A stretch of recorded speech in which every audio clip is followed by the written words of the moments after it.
అందరికీ నమస్కారం. నేను మీ మదిరి రంగసాయి రెడ్డి. ఇటీవల అనంతపురంలో జరిగినటువంటి ఒక కార్యక్రమంలో నారా లోకేష్ గారు ఒక కీలక ప్రకటన అయితే చేశారు.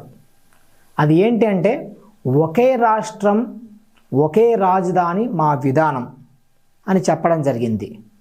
ఇక్కడ ప్రత్యేకమైన అంశం అయితే కాదు, కానీ ఈ ఒకే రాష్ట్రం ఒకే రాజధాని లక్ష్యం ఏమిటి అంటే, ఈ రాష్ట్రం మొత్తానికి రాజధాని ఒకటే ఉంటుంది, కానీ మిగతా ప్రాంతాలని విస్మరించకుండా వాటిల్ని కూడా సమానంగా అభివృద్ధి చేస్తాము. అలాగే అభివృద్ధి అన్ని ప్రాంతాలకు సమానంగా పంచిపెడతాము. దీని ద్వారా ఉద్యోగ ఉపాధులు కూడా రాష్ట్రం మొత్తానికి అందుతాయి.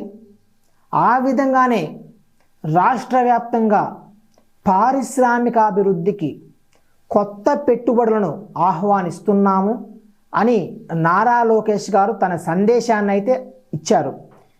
2019-24 మధ్యలో వైసీపీ ప్రభుత్వం 3 రాజధానుల ఆ పని చేయకపోతే ఈరోజు రాజధాని ఒక కొలిక్కి వచ్చి ప్రపంచ స్థాయిలో ఒక విలువైతే ఉండేది అని చెప్పేసి నారా లోకేష్ గారు ఆరోపించారు.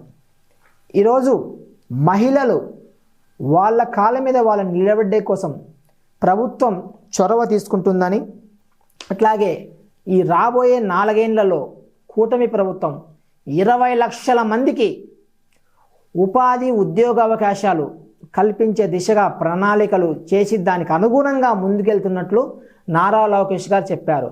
తమ ప్రభుత్వం మాటల ప్రభుత్వం కాదు, చేతల ప్రభుత్వం అని ఆయన చాలా గట్టిగా నినదించారు.